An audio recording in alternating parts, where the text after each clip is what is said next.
Very good morning dear students. आज की class में हम सेवालों के वर्गीकरण के बारे में स्टडी करेंगे। इससे पहले की क्लास में हमने सेवालों के बारे में अध्ययन किया था और उसमें देखा था कि सेवाल होते हैं वह पादप जगत के प्रारंभिक पादप होते हैं और सेवाल होते हैं ये हरे रंग के स्वकोषी और थैलेसी पादप होते हैं। इनमें उत्तक विभेदन नहीं पाया जाता है, सहवन उत्तक का अभाव होता है तथा कोशिकाएं होती हैं वह अविभेदित रूप से कोशिकाओं के समूह से बनी हुई होती हैं। फिर उसके बाद में इनमें एक कोशिका के भी सदस्य होते हैं, बहुकोशिकीय के सदस्य होते हैं। अधिकांश सदस्य होते हैं वो जलीय होते हैं, लवणीय और अलवण दोनों प्रकार के जल में पाए जाते हैं। फिर उसके बाद में हमने देखा था कि इसमें प्रकाश संश्लेषी वर्णक chlorophyll A, chlorophyll B, जंतुफिल, carotenes इत्यादि उपस्थित होते हैं, जिसमें से क्लोरोफिल ए और बीटा कैरोटीन्स होते हैं ये सावित्रिक वर्णक होते हैं, सभी सेवालों में उपस्थित होते हैं। फिर उसके बाद में हमने देखा था कि सेवाल होते हैं उनमें आप देखेंगे तो क्लोरोप्लास्ट उपस्थित होता है, क्लोरोप्लास्ट के अंदर ही प्रकाश संश्लेषी वर्णक उपस्थित होते हैं और इसमें क्लोरोप्लास्ट होते विभिन्न आकृतियों के होते हैं। फिर उसके बाद में हमने ध्यान रखा था कि इसमें संचित भोजन होता है वह स्टार्च के रूप में और पेक्टिन के रूप में होता है, जबकि फियोफाइसी में अलग होता है, रोडोफाइसी में अलग होता है, वो भी हम आगे पढ़ेंगे। तो इस प्रकार से हमें ध्यान रखना है। फिर उसके बाद में इसमें जनन के बारे में हमने देखा था और सेवालों के अंदर जनन होता है वह आपको ध्यान रखना है कायिक जनन होगा विखंडन विधि के माध्यम से, और आपको ध्यान रखना है द्विखंडन विधि के माध्यम से भी होता है, जबकि अलैंगिक जनन होता है वो विभिन्न प्रकार के बीजाणुओं के माध्यम से होता है, चल बीजाणु, अचल बीजाणु या सुप्त बीजाणु, इस प्रकार के विभिन्न प्रकार के बीजाणु बनते हैं। फिर उसके बाद में हमने देखा था लैंगिक जनन और ये समयुग्मजी, असमयुग्मजी और विषमयुग्मजी प्रकार का होता है। ये सारा डिस्कशन हम लास्ट क्लास में कर चुके थे। आज की क्लास में हम डिस्कशन करने वाले हैं वह सेवालों का वर्गीकरण। ध्यान दीजिए, सेवालों का जो वर्गीकरण है वो किस आधार पर किया गया है, तो उसमें हम देखेंगे कि सेवालों का जो वर्गीकरण किया गया है वह इनमें उपस्थित जो कोशिका भित्ति होती है उनकी संरचना किस प्रकार की होती है, मुख्य रूप से इसमें प्रकाश संश्लेषी वर्णक कौन सा उपस्थित होता है उस आधार पर वर्गीकरण किया गया है। फिर उसके बाद में संचित भोजन को भी देखा जाता है, इनमें कशेरुकियों की उपस्थिति को भी वर्गीकरण का आधार माना जाता है। तो आप ध्यान दीजिए कि सेवाल होते हैं उनको वर्गीकरण किया जाता है, उनको मुख्य रूप से किस आधार पर किया जाता है, तो एक तो आपको ध्यान रखना है इसमें कौन सा प्रकाश संश्लेषी वर्णक उपस्थित होता है। प्रकाश संश्लेषी वर्णक होता है वह कौन सा उपस्थित होता है उस आधार पर ए, बी या ए बी किस प्रकार का प्रकाश संश्लेषी वर्णक उपस्थित होता है वो हमें ध्यान रखना है। और प्रकाश संश्लेषी वर्णक होता है उसमें आप देखिए तो आपको ध्यान रखना है मुख्य रूप से क्लोरोफिल होता है वह आपको ध्यान रखना है किस प्रकार से उपस्थित होता है, तो उसमें हम 3 वर्ग बांटते हैं, क्लोरोफाइसी, फियोफाइसी और रोडोफाइसी, जो कि अपने सिलेबस में उस अनुसार हम ध्यान रखेंगे। सबसे पहले हम देखेंगे क्लोरोफाइसी में कौन सा वर्णक उपस्थित होता है, तो क्लोरोफाइसी में जो प्रकाश संश्लेषी वर्णक होता है उसमें आप देखिए क्लोरोफिल होता है वो क्लोरोफिल ए उपस्थित होता है तथा क्लोरोफिल होता है वो बी उपस्थित होता है। जबकि आप ध्यान दीजिए फियोफाइसी होती है उसके अंदर देखिए तो क्लोरोफिल ए होता है वो तो सावित्री के सब में होगा और दूसरा होता है क्लोरोफिल सी उपस्थित होता है। तो ये हमें ध्यान रखना है किसके अंदर, फियोफाइसी के अंदर क्लोरोफिल ए और क्लोरोफिल सी उपस्थित होता है। जबकि आप थर्ड ध्यान दीजिए तो रोडोफाइसी में क्लोरोफिल ए उपस्थित होता है, क्लोरोफिल ए के साथ साथ आपको ध्यान रखना है इसमें क्लोरोफिल डी उपस्थित होता है। तो ये डिफरेंस हमें अच्छे से ध्यान रखना है। तो वर्गीकरण का पहला आधार क्या है, प्रकाश संश्लेषी वर्णक है, ये हमें ध्यान रखना है। दूसरा आधार क्या है, तो आप ध्यान दीजिए इनमें संचित भोजन किस प्रकार का होता है वो आधार हमें ध्यान रखना है। तो संचित भोजन किस प्रकार का होगा वह दूसरा आधार रखा गया है। और संचित भोजन होता है उसमें आप क्लोरोफाइसी के अंदर देखेंगे तो स्टार्च एवं पेक्टिन होता है, जबकि फियोफाइसी के अंदर आप ध्यान दीजिए तो इनके अंदर संचित भोजन होता है वह लेमिनेरिन एवं मैनिटोल्स के रूप में होता है, जबकि रोडोफाइसी होती है उनके अंदर संचित भोजन होता है वह फ्लोरिडियन स्टार्च के रूप में होता है। तो ये भी डिफरेंस ध्यान रखना है। इनमें संचित भोजन में क्लोरोफाइसी के अंदर संचित भोजन होता है वह स्टार्च के रूप में होता है, कुछ मात्रा में पेक्टिन भी उपस्थित होता है तथा कुछ सदस्यों में तेल की बूंदें भी उपस्थित होती है। जबकि फियोफाइसी के अंदर जो संचित भोजन होता है वह लेमिनेरिन एवं मैनिटोल्स के रूप में होता है। और रोडोफाइसी होती है उनके अंदर संचित भोजन होगा वह किस रूप में होता है, तो आपको ध्यान रखना है फ्लोरिडियन स्टार्च के रूप में होता है, जो कि जो ग्लाइकोजन होता है उसके समान संरचना होती है, अमाइलोपेक्टिन के समान संरचना होती है, उसे हम क्या कहते हैं, फ्लोरिडियन स्टार्च। तो ये एक प्रकार का कार्बोहाइड्रेट है जिस रूप में भोजन संचित रहता है। तो दूसरा लक्षण इन्होंने वर्गीकरण में हम ध्यान रखते हैं वो भोजन संचय। तीसरा लक्षण आप ध्यान दीजिए, कशाभिकाओं के आधार पर वर्गीकरण किया गया और उसमें आप देखिए क्लोरोफाइसी के सदस्य होते हैं, उनमें कशाभिकाएं होती हैं, वे सामान्यतः 2 उपस्थित होती हैं, परंतु कुछ सदस्यों में 2 से लेकर के 8 तक हो सकती है।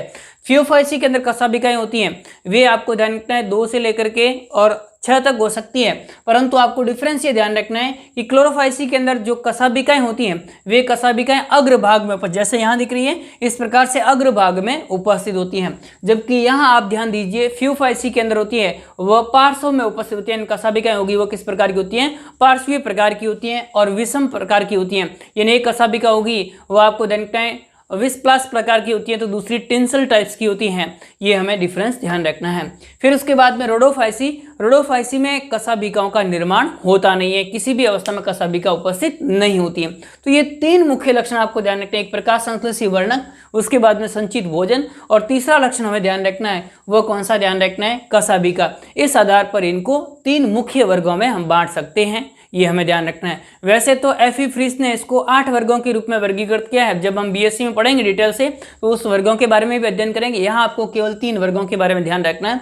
एक तो ध्यान रखना है क्लोरोफाइसी, दूसरा ध्यान रखना है फियोफाइसी और तीसरा कौन सा ध्यान रखना है, रोडोफाइसी। क्लोरोफाइसी को सामान्यतः हम हरे शैवाल कहते हैं, फियोफाइसी को सामान्यतः हम भूरे शैवाल कहते हैं, जबकि रोडोफाइसी के सदस्य होते हैं उन्हें सामान्यतः हम लाल शैवाल कहा जाता है। अब हम सबसे पहले जो वर्ग है क्लोरोफाइसी उसके बारे में डिटेल से अध्ययन करते हैं। तो आप ध्यान दीजिए क्लोरोफाइसी वर्ग है उसमें क्लोरोफाइसी को सामान्यतः हम क्या कहते हैं, तो आप देखिए क्लोरोफाइसी के सदस्यों को सामान्यतः क्या कहते हैं, हरे शैवाल कहते हैं। के सदस्यों को हम क्या कहते हैं, के सदस्यों को हम किस नाम से जाना जाता है, तो आप ध्यान दीजिए इनके सदस्यों को सामान्यतः हरे शैवाल के नाम से जानते हैं। तो क्लोरोफाइसी के सदस्य उन्हें सामान्यतः किस नाम से जाना जाता है, हरे शैवाल के नाम से जाना जाता है, इन्हें हरे शैवाल कहा जाता है।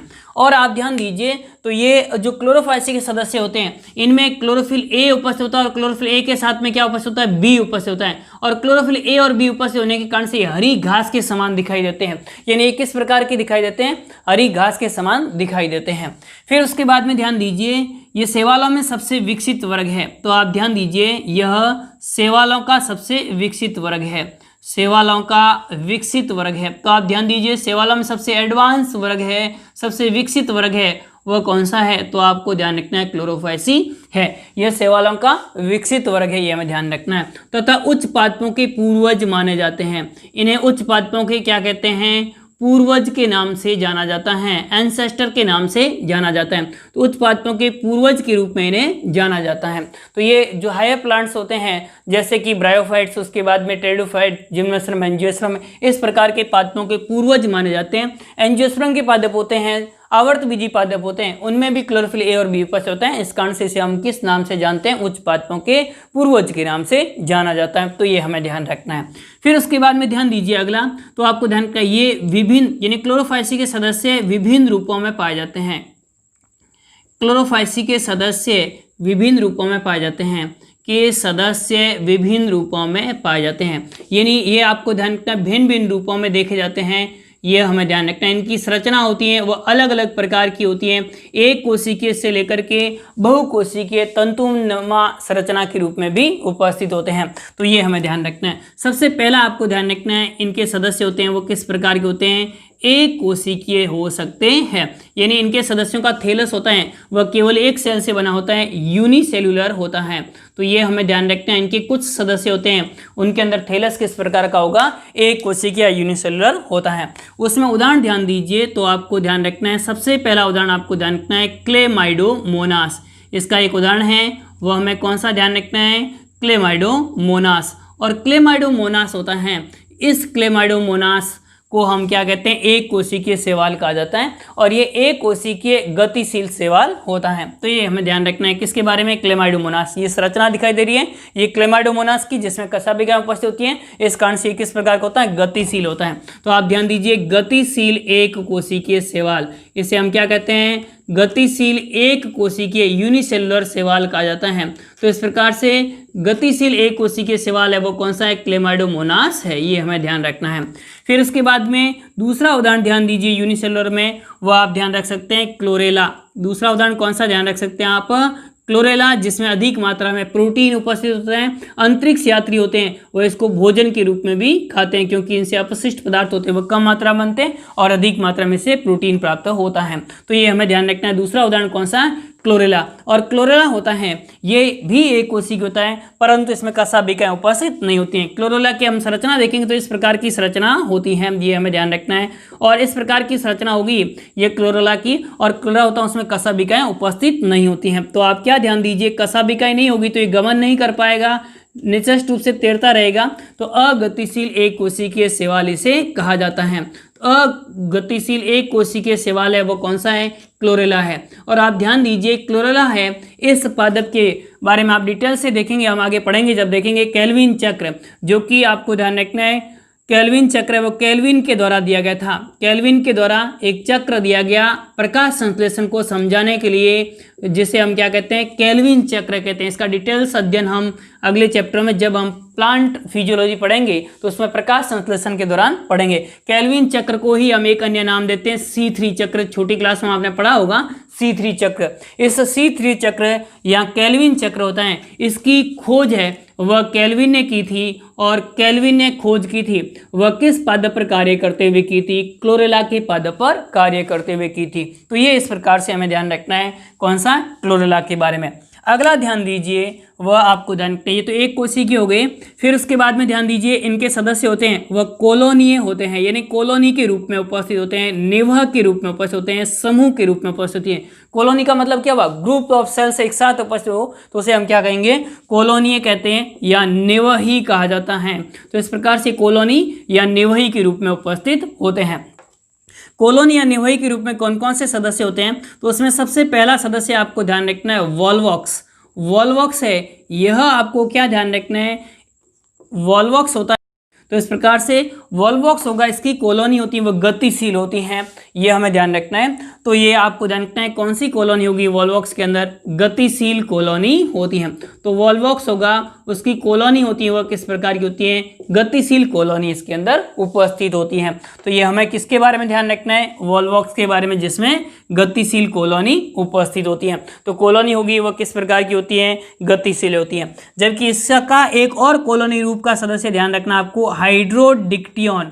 हाइड्रोडिक्टियन होता है, इसके अंदर आप ध्यान देंगे हाइड्रोडिक्टियन, और हाइड्रोडिक्टियन होता है इसके अंदर भी कॉलोनी होती है, वह कॉलोनी या निवह के रूप में होती है, परंतु किस प्रकार की होती है? अगतिशील कॉलोनी होती है। तो ये कॉलोनी होती है वो गतिशील नहीं होती हैं, अगतिशील कॉलोनी के रूप में उपस्थित होते हैं। और हाइड्रोडिक्टियंस होते हैं, इस हाइड्रोडिक्टियंस में आप ध्यान देंगे तो आपको क्या ध्यान रखना है? जो अगतिशील कॉलोनी होगी उसे हम वाटर नेट के नाम से जाना जाता है, जाल के रूप में जाना जाता है। तो इस प्रकार से जल के ऊपर ये नेट नुमा संरचना का निर्माण करते हैं, जाल नुमा संरचना का निर्माण करती है, हमें ध्यान रखना है। अगला तीसरा हमें ध्यान रखना है, वह ध्यान रखना है बहुकोशिक। किस प्रकार के? बहुकोशिक तंतु में, बहुकोशिक तंतु में। तो इस प्रकार से तंतु में संरचनाएं होती हैं। यहाँ आप ध्यान दीजिए इनकी तो संरचना किस रूप में थी, तो आपको क्या ध्यान रखना है? अगतिशील कॉलोनी के रूप में ये वॉल्वॉक्स की संरचना हमें दिखाई दे रही है। और वॉल्वॉक्स में कई बार पुत्री कॉलोनी का भी निर्माण होता है। उसी कॉलोनी के अंदर किसका निर्माण हो जाता है? पुत्री कॉलोनी का भी निर्माण हो जाता है। उसके बाद में देखिए बहुकोशिक होते हैं, परंतु किस प्रकार की संरचना के रूप में होते हैं? तंतु में संरचना के रूप में होते हैं। इसके उदाहरण आप ध्यान रख सकते हैं कौन कौन से? स्पाइरोगायरा ध्यान रख सकते हैं, ऊडोगोनियम ध्यान रख सकते हैं, और यूलोथ्रिक्स ध्यान रख सकते हैं। तो इनके उदाहरण आप कौन कौन से ध्यान रख सकते हैं? तो ध्यान दीजिए, इसमें एक उदाहरण आप ध्यान रख सकते हैं, वह कौन सा ध्यान रख सकते हैं? यूलोथ्रिक्स। यूलोथ्रिक्स, यूलोथ्रिक्स से बाद में उदाहरण कौन सा ध्यान रख सकते हैं आप? स्पाइरोगायरा।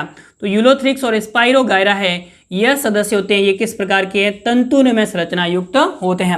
यानी इनके अंदर संरचना किस प्रकार की होती है? तंतुनमय होती है। देखो ध्यान दें, यूलोथ्रिक्स होता है उसे हम वाटर या पॉन्ड के अंदर, जल के अंदर उपस्थित होता है, तो इसे हम क्या कहते हैं? पॉन्ड।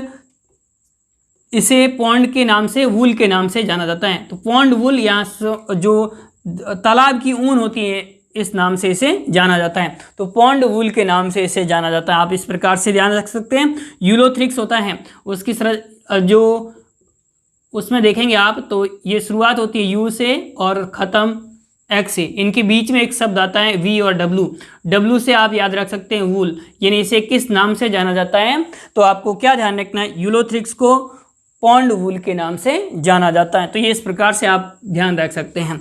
इसी प्रकार से स्पाइरोगायरा, स्पाइरोगायरा को हम किस नाम से जानते हैं, तो आपको ध्यान रखना है, इसे आपको ध्यान रखना है, जो यूलोथ्रिक्स है उसे तो हम पॉन्ड वूल कहेंगे, जबकि आपको स्पाइरोगायरा होता है उसे हम पॉन्ड सिल्क के नाम से, S for spirogyra, S for silk, तो पॉन्ड सिल्क के नाम से जाना जाता है। तो ये इस प्रकार से आप दोनों का ध्यान रख सकते हैं। यूलोथ्रिक्स होता है उसे पॉन्ड वूल के नाम से जाना जाता है, जबकि स्पाइरोगायरा होता है उसे पॉन्ड सिल्क के नाम से जाना जाता है। तो ये इस प्रकार से बहुकोशिक तंतुमय के बारे में ध्यान रखना है। और फोर्थ इसमें आप ध्यान देंगे तो आपको कौन सा ध्यान रखना है, बहुकोशिक होते हैं, परंतु आपको ध्यान रखना है किस प्रकार के होंगे, थैलस रूपी होते हैं। बहुकोशिकीय थैलस होता है वह भी इनमें देखा जाता है, और बहुकोशिकीय थैलस होता है और उसका उदाहरण आप ध्यान रख सकते हैं अल्वा। अल्वा का पादप होता है वह इस प्रकार का बहुकोशिकीय थैलस नुमा संरचना होती है। अल्वा की आप संरचना देखेंगे तो इस प्रकार से होती है, ये हमें ध्यान रखना है। और अल्वा होगा वह मर्दुतकीय कोशिकाओं से बना हुआ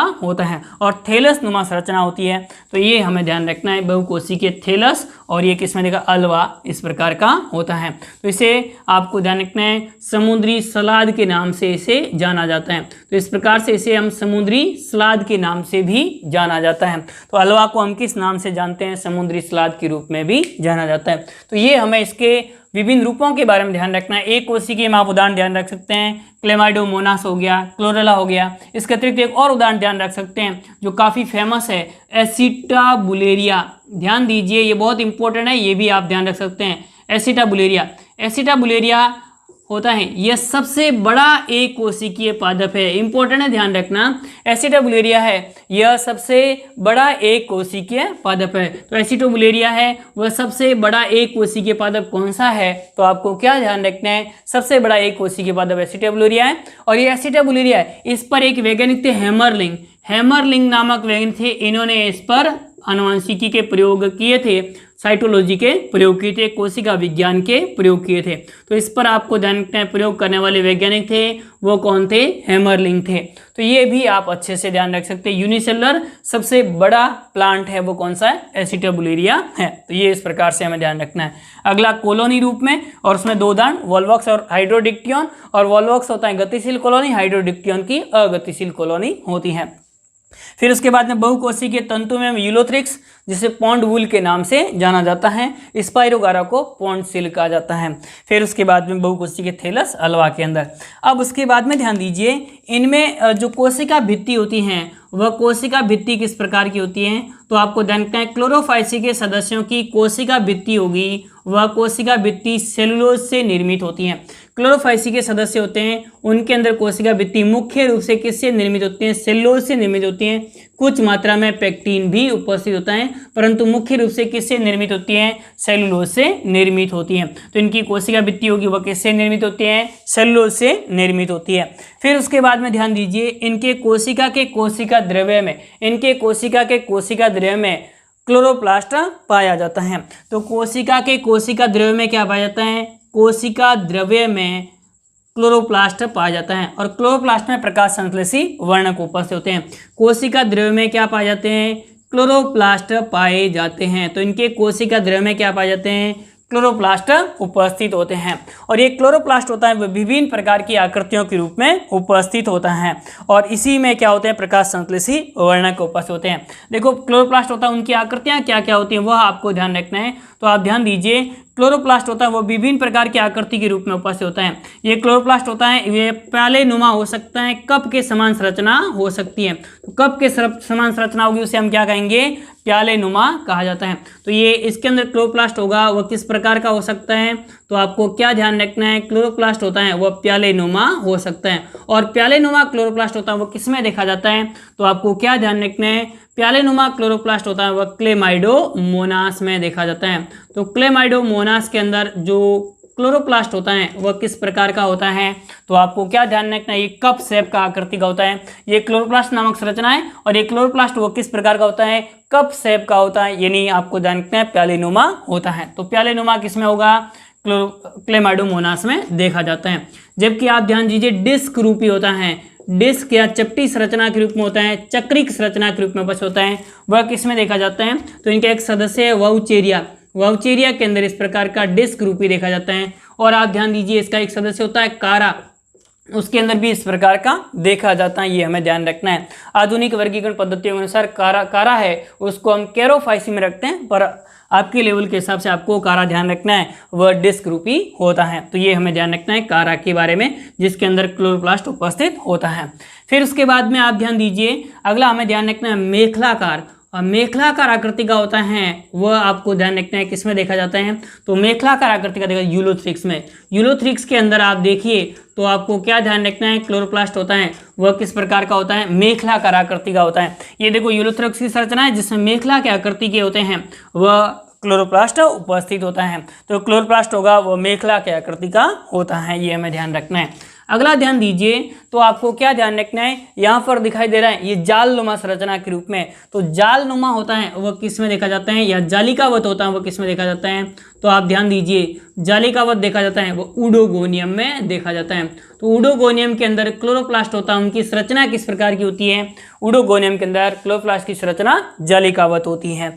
इसी प्रकार से आप ध्यान दीजिए सर्पिलाकार होता है, वह सर्पिलाकार किस में देखा जाता है, तो सर्पिलाकार होता है या स्पाइरल आकार का होता है वह किस में होता है, स्पाइरोगायरा में। नाम से स्पष्ट है स्पाइरोगायरा के अंदर स्पाइरल रूप में होता है। यहाँ देखिए क्लोरोप्लास्ट की संरचना वो किस प्रकार की दिखाई दे रही है, आपको सर्पिलाकार आकृति दिखाई देती है। तो सर्पिलाकार देखा जाता है वह किस में देखा जाता है, या सर्पिलाकार को एक और नाम देते हैं हम रिबिन के समान। रिबिन के समान या सर्पिलाकार प्रकार का क्लोरोप्लास्ट देखा जाता है वह किन पादपों में देखा जाता है, तो आपको ध्यान का स्पाइरोगायरा के अंदर देखा जाता है। तो ये विभिन्न उदाहरणों के बारे में हमें ध्यान रखना है कि इनके अंदर क्लोरोप्लास्ट होता है उसमें अत्यधिक भिन्नता पाई जाती है। आकृति में क्लोरोप्लास्ट होता है वह प्यालीनुमा हो सकता है, डिस्क रूपी हो सकता है, मेखलाकार हो सकता है, जालिकावत हो सकता है, सर्पिलाकार हो सकता है या रिबिन के समान हो सकता है। और इनमें उपस्थित क्लोरोप्लास्ट होता है उनकी संरचना के आधार पर ही इन शैवालों को हम आसानी से पहचान सकते हैं। तो ये हमें इस प्रकार से ध्यान रखना है किसके बारे में, इनके कोशिका द्रव्य में उपस्थित क्लोरोप्लास्ट के बारे में। इनके कोशिका द्रव्य में उपस्थित जो क्लोरोप्लास्ट होता है उनके अंदर प्रकाश संश्लेषी वर्णक क्लोरोफिल ए उपस्थित होता है, और कौन सा उपस्थित होता है, क्लोरोफिल बी उपस्थित होता है। वेरी इंपॉर्टेंट है, ध्यान रखना है। इसमें प्रकाश संश्लेषी वर्णक होते हैं वो कौन कौन से होते हैं, क्लोरोफिल ए और बी उपस्थित होते हैं। और क्लोरोफिल ए और बी उपस्थित होने के कारण से ये हरी घास के समान दिखाई देते हैं। ये किसके समान दिखाई देते हैं, हरी घास के समान दिखाई देते हैं। इसके अतिरिक्त आपको ध्यान रखना है इसमें प्रकाश संश्लेषी वर्णक उपस्थित होता है वह बीटा कैरोटीन से उपस्थित होता है, और कुछ मात्रा में जंथोफिल भी उपस्थित होता है। तो बीटा कैरोटीन से उपस्थित होता है और क्या उपस्थित होता है, जंथोफिल भी उपस्थित होता है। तो इनके क्लोरोप्लास्ट में प्रकाश संश्लेषी वर्णक क्लोरोफिल ए और बी पाया जाता है, जिसके कारण से हरी घास के समान दिखाई देते हैं। तथा इसके अतिरिक्त इसमें बीटा कैरोटीन और क्या पाया जाता है, जंथोफिल पाया जाता है। फिर उसके बाद में ध्यान दीजिए इनमें संचित भोजन होता है, वह संचित भोजन किस रूप में होता है, तो संचित भोजन होगा वह स्टार्च के रूप में होता है। संचित भोजन किस रूप में होगा, स्टार्च के रूप में होता है। कुछ सदस्यों में होता है वह तेल बूंदों के रूप में भी संचित भोजन होता है। कुछ सदस्यों में तेल बूंदों के रूप में भी संचित भोजन होता है। मुख्य रूप से संचित भोजन होता है वह किस रूप में होता है, स्टार्च के रूप में होता है। वैसे भी पादपों के अंदर भोजन मुख्य रूप से संचित होता है वह किस रूप में होता है, स्टार्च के रूप में होता है। हमारे अंदर संचित भोजन होता है वह ग्लाइकोजन के रूप में होता है, जबकि पादपों के अंदर भोजन संचित होगा वह किस रूप में होता है, स्टार्च के रूप में होता है। फिर उसके बाद में ध्यान दीजिए इनमें एक विशेष रचना पाई जाती है। इनके क्लोरोप्लास्ट होता है, उस क्लोरोप्लास्ट के अंदर एक विशेष रचना पाई जाती है, और क्लोरोप्लास्ट के अंदर विशेष रचना पाई जाती है उसे हम पायरिनोइड कहते हैं। क्लोरोप्लास्ट में क्या पाई जाती है, तो आपको क्या ध्यान रखते हैं, क्लोरोप्लास्ट में एक या एक से अधिक क्या पाई जाती हैं, पायरिनोइड पाई जाती हैं। तो आप ध्यान दीजिए इनके क्लोरोप्लास्ट होता है उसके अंदर एक या अधिक क्या पाई जाती हैं, तो आप क्या ध्यान दीजिए, पायरिनोइड पाई जाती हैं। ये संरचना है, यह विशेष प्रकार की संरचना है जो कि किससे मिलकर के बनी होती है। ये नीट का सवाल है, कई बार पूछा गया सवाल है। ये किससे बनी होती है, प्रोटीन की संरचना होती है, प्रोटीन से बनी होती है, जिसके चारों ओर स्टार्च होता है वह जमाव होता है। तो प्रोटीन एवं स्टार्च से बनी हुई संरचना होती है, उसे हम क्या कहते हैं, पायरिनोइड कहा जाता है। तो ये अपने आप में इंपॉर्टेंट है, यहाँ आपको ध्यान रखना है। इसके केंद्रीय भाग में क्या उपस्थित होता है, प्रोटीन उपस्थित होता है, जिसके चारों ओर एक या एक से अधिक परतों के रूप में स्टार्च का जमाव होता है, उसे हम पायरिनोइड कहते हैं। पायरिनोइड मुख्य रूप से कहाँ पर उपस्थित होती है, क्लोरोप्लास्ट के अंदर उपस्थित होती है। फिर उसके बाद में ध्यान दीजिए तो आपको क्या ध्यान रखते हैं, इसमें एक या अधिक क्या पाई जाती हैं, दो या दो से अधिक क्या पाई जाती हैं, कशाभिकाएं पाई जाती हैं। इनके सदस्यों में दो या दो से अधिक क्या पाई जाती हैं, कशाभिकाएं पाई जाती हैं, फ्लैजेला पाए जाते हैं, कशाभिकाएं उपस्थित होती हैं। और ये कशाभिकाएं होती हैं वह अग्रभाग में उपस्थित होती हैं, ये हमें ध्यान रखना है। और कशाभिकाएं होती हैं वे दोनों समान प्रकार की होती हैं अधिकांश सदस्यों में, तो ये हमें ध्यान रखना है। इनमें कशाभिकाएं होगी, उनकी संख्या 2 से 8 तक हो सकती है, और कशाभिकाएं होती हैं वह अग्रभाग में इनमें उपस्थित होती है। इनका लक्षण हमें ध्यान रखना है। अगला ध्यान दीजिए जनन। और जनन होता है वह इनमें तीनों विधियों के माध्यम से होता है। कायिक जनन भी होगा, अलैंगिक जनन होगा, और कैसा होगा, लैंगिक जनन भी होगा। सबसे पहले ध्यान दीजिए, इनके अंदर जो कायिक जनन होता है वह तंतु के विखंडन के द्वारा होता है। यानी किस विधि के माध्यम से होता है, विखंडन या फ्रेगमेंटेशन विधि के माध्यम से होता है। जो तंतु में शैवाल है, इन तंतु में शैवाल के अंदर हार्मोगोनिया बनने के कारण से या किसी भी बाह्य क्षति के कारण से तंतु होता है, ये तंतु कई खंडों में बंट जाता है, और प्रत्येक खंड होता है वह पृथक होकर के, और आपको ध्यान रखना है, नए थैलस का निर्माण कर लेता है। तो उसे हम क्या कहेंगे, कायिक जनन कहते हैं। तो इसमें कौन सा जनन पाया जाता है, कायिक जनन भी पाया जाता है। दूसरा इसमें जनन पाया जाता है वो कौन सा जनन पाया जाता है, अलैंगिक जनन पाया जाता है।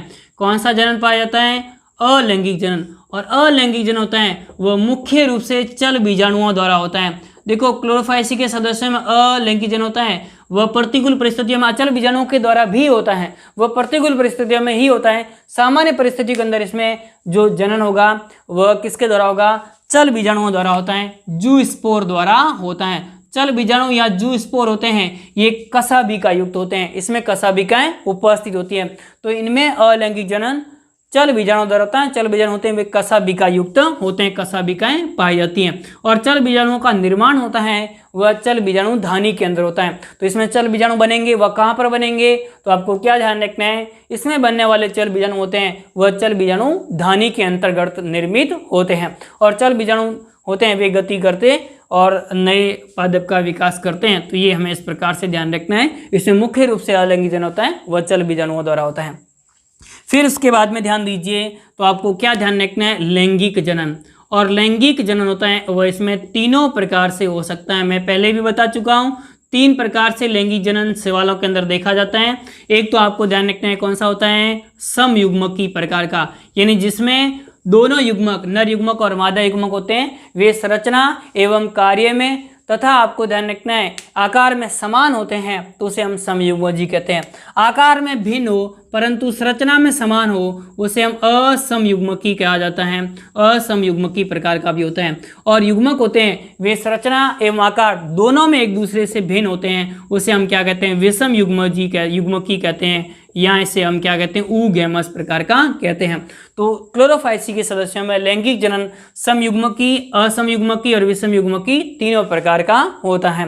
तो ये हमें ध्यान रखना है। वैसे भी मैं पहले भी आपको उदाहरण बताए थे, उसमें बताए थे कि क्लेमाइडोमोनास की जातियां होती हैं, उनमें आपको ध्यान रखना है क्लेमाइडोमोनास में तीनों प्रकार का जनन पाया जाता है। क्लेमाइडोमोनास की एक जाति हमने देखी थी जिसमें आप सबसे पहले आप ध्यान दीजिए, तो क्लेमाइडोमोनास की जो जाति है उसमें आप देखिए क्लेमाइडोमोनास होता है ब्रुनाई, और क्लेमाइडोमोनास ब्रुनाई होता है उसके अंदर तो किस पर असमयुग्मजी होता है, जबकि क्लेमाइडोमोनास जो डेब्रिएनम होता है उसके अंदर समयुग्मजी होता है, और क्लेमाइडोमोनास कॉक्सीफेरा होता है उसके अंदर विषम युग्मजी प्रकार का होता है। तो आप क्या ध्यान दीजिए, क्लेमाइडोमोनास डेब्रिएनम के अंदर समयुग्मजी प्रकार का, क्लेमाइडोमोनास ब्रुनाई के अंदर असमयुग्मजी प्रकार का, जबकि आप ध्यान दीजिए क्लेमाइडोमोनास जो कॉक्सीफेरा होता है उनके अंदर विषम युग्मकी प्रकार का लैंगिक जनन पाया जाता है। तो इस प्रकार से इनमें लैंगिक जनन होता है वो तीनों विधियों के माध्यम से होता है, समयुग्मकी, असमयुग्मकी और विषम युग्मकी प्रकार का होता है। तो ये इस प्रकार से हमें ध्यान रखना है। अब उसके बाद में ध्यान दीजिए अगला स्टेप, उदाहरण कौन कौन से, तो उसमें उदाहरण तो आपको याद हो ही गए होंगे। सबसे पहला उदाहरण आपको ध्यान रखना है क्लेमाइडोमोनास यूनिसेलुलर होता है। फिर उसके बाद में उदाहरण ध्यान रखना है आपको वोल्वॉक्स। फिर उसके बाद में उदाहरण आप कौन सा ध्यान रख सकते हैं, स्पाइरोगायरा, यूलोथ्रिक्स, उडोगोनियम, वाउचेरिया इत्यादि इसके उदाहरण हैं। तो ये इस प्रकार से हमें ध्यान, क्लेडोफोरा, तो ये इस प्रकार से हमें ध्यान रखना है किसके बारे में, क्लोरोफाइसी के सदस्य एवं उनके प्रमुख लक्षणों के बारे में। एक बार क्विक रिवीजन ध्यान रखिए, तो उसमें सबसे पहले आपको ध्यान रखना है यह शैवालों का सबसे विकसित वर्ग है और उच्च पादपों का पूर्वज माने जाते हैं। इन्हें हरे शैवाल के नाम से जाना जाता है। फिर ये विभिन्न रूपों में पाए जाते हैं। एक कोशिकीय क्लेमाइडोमोनास, क्लोरेला और एसिटाबुलिरिया ध्यान रखना है। उसके बाद कोलोनी, वॉल्वॉक्स और हाइड्रोडिक्टियन। फिर उसके बाद में बहुकोशिकीय तंतु में यूलोथ्रिक्स और स्पाइरोगाइरा।